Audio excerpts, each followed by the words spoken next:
नमस्कार, मैं जितेंद्र चतुर्वेदी। मतांतर में आप लोगों का स्वागत है।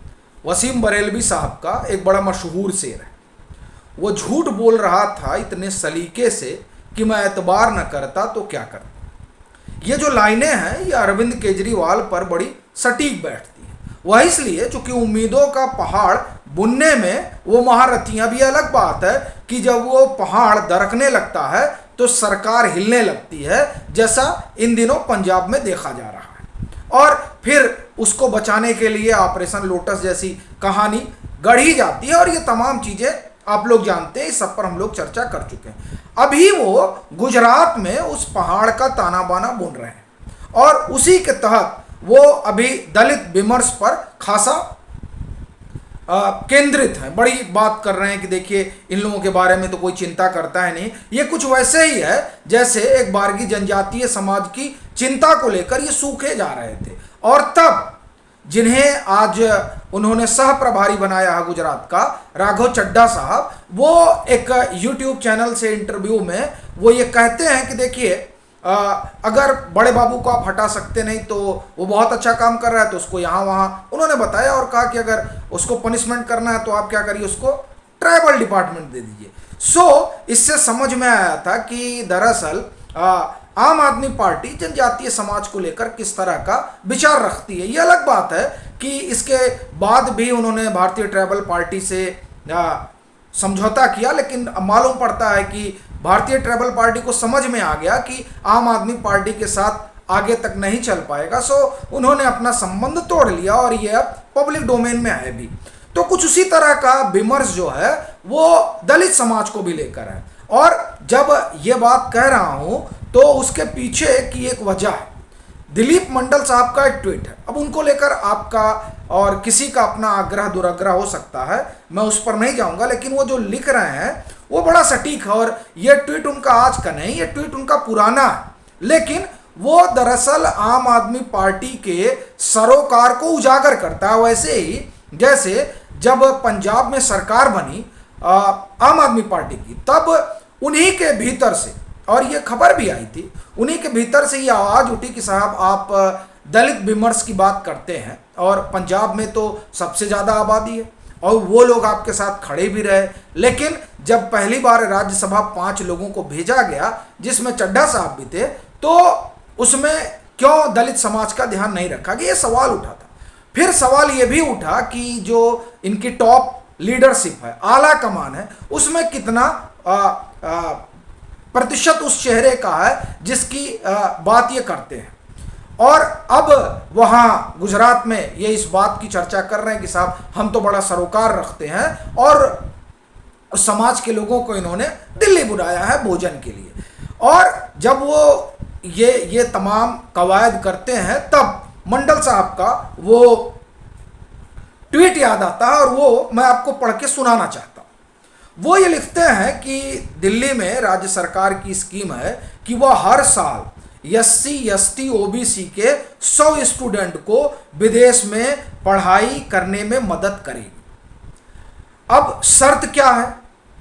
परिवार की सालाना आमदनी 8 लाख से कम हो, हर साल के लिए अधिकतम 5 लाख रुपए स्कॉलरशिप मिलेगी। अमेरिका यूरोप में 1 साल की पढ़ाई का खर्च 25 लाख रुपए न्यूनतम है, लेकिन बचे हुए 20 लाख के लिए अगर आप कोई स्कॉलरशिप लेंगे तो दिल्ली सरकार 5 लाख रुपए नहीं देगी। यानी हर साल 20 लाख रुपए का इंतजाम परिवार को करना होगा, लेकिन परिवार की सालाना आमदनी तो 8 लाख रुपए से ज़्यादा हो ही नहीं सकती।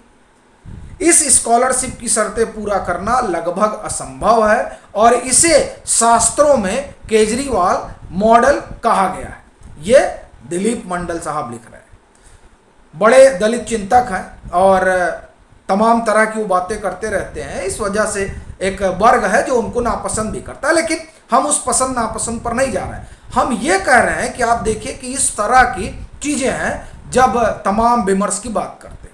अब जब केजरीवाल मॉडल की बात आई गई है, जिसे दिलीप मंडल साहब के शब्दों में कहा जाए तो उसे शास्त्रों में ये कहा जाता है, तो दरअसल वो जो मॉडल है उस मॉडल की एक कहानी और निकल कर आई जो बिजनेस स्टैंडर्ड ने खबर की है।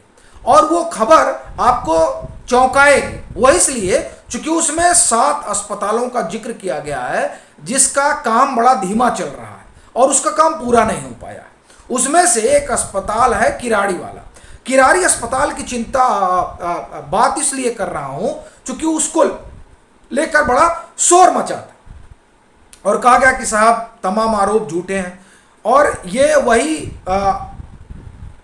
अस्पताल है जिनको लेकर फिर बाद में एंटी करप्शन ब्यूरो की इंक्वायरी शुरू हुई। एलजी ने आदेश दिया कि इसमें जो गड़बड़ी वगैरह की बात आई है इसकी आप जांच पड़ताल करिए।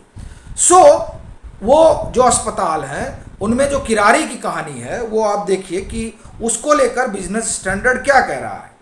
और ये अपने आप में बड़ी चौंकाने वाली बात है कि इस तरह की खबर आने के बाद भी ये जब कहा जाता है कि नहीं साहब ये तो आरोपी गड़बड़ है, तो आश्चर्य होता है।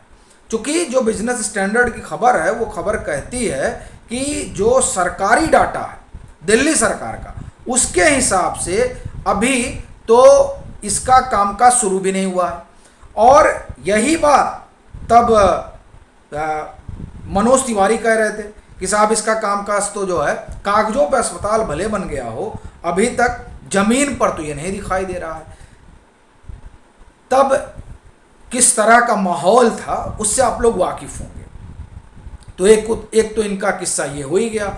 और इसी किस्से को लेकर जब जांच पड़ताल की बात शुरू हुई थी तब मनीष सिसोदिया आग बबूला हो गए थे और उन्होंने साफ तौर पर कहा था कि ये जिसे घपला घोटाला कह रहे हैं उसके बारे में तो खास जानकारी है ही नहीं है। तब उन्होंने एलजी को कहा और फिर एलजी ने पत्र वगैरह लिखा था अरविंद केजरीवाल को। उन्होंने कहा था कि अपने मंत्रियों से आप कहिए कि वो सलीके से पेश आए। देखिए ये खबर बिजनेस स्टैंडर्ड की है और इस खबर की जो डेट है वो है 23 सितंबर 2022। मुझे लग रहा है 2-3 दिन पहले की खबर है। इसका शीर्षक क्या है आप जाकर इसे वेरीफाई कर सकते हैं, इसलिए मैं आपको शीर्षक भी बता रहा हूँ। Major delay in 7 hospital work of Delhi government, most only half finished. इसमें ज़्यादातर जो है उसमें से अभी आधा का काम ही पूरा हुआ है और ये आंकड़ा बता रहा है। इसी में कहा जा रहा है work on the 458 bed hospital in Kirari which was originally scheduled to be completed by February 2013 had not started till 17 this year, showed the data। 458 बेडों वाला किरारी का जो हॉस्पिटल है जिसे फरवरी 2023 में पूरा हो जाना है उसका काम अभी तक शुरू नहीं हुआ है, ये रिपोर्ट कह रही है और ये बिजनेस स्टैंडर्ड की रिपोर्ट है। अब आप कल्पना करिए कि किस तरह की परिस्थितियां इस जो केजरीवाल मॉडल कहिए, दिल्ली सरकार का मॉडल कहिए, उसकी हैं। अब ये हेल्थ का हो गया, इन 7 अस्पतालों से वो कहानी निकल कर आ गई सामने जिस कहानी को एक तरह से आप ये कहिए कि ढका जा रहा था। और ये मैं नहीं कह रहा हूं, ये बिजनेस स्टैंडर्ड की रिपोर्ट करी। ऐसा भी नहीं कि भाजपा का तो आरोप, चलिए भाजपा सियासी तौर पर आरोप लगा रही थी, लेकिन अब तो ये रिपोर्ट ही बोल रही है 23 सितंबर 2022 की। फिर आप उससे थोड़ा सा आगे चलिए तो ये स्वास्थ्य हो गया। एजुकेशन मॉडल पर जिस तरीके से तमाम चीजें निकल कर सामने आ रही हैं वह भी इस मॉडल को कटघरे में खड़ा कर रही है। तब ऐसी स्थिति में ये सवाल उठता है, जो शेर हमने सुनाया आपको बरेलवी साहब का, क्या वो शेर इन जो दिल्ली का मॉडल है उस पर सटीक नहीं जान पड़ता है? क्योंकि उम्मीदों के जो पहाड़ बनाए जा रहे हैं उन जहाँ जहाँ भी, चाहे वो उत्तराखंड में बनाए गए थे या अभी गुजरात में बनाए जा रहे हैं, हिमाचल प्रदेश में भी बुने जा रहे थे, लेकिन फिलहाल पूरी तरह से वो फोकस जो है वो इस समय गुजरात में है, क्योंकि गुजरात के जरिए ही उनकी 2022 वाली, माफ करिए 2024 वाली जो यात्रा है वो शुरू होगी।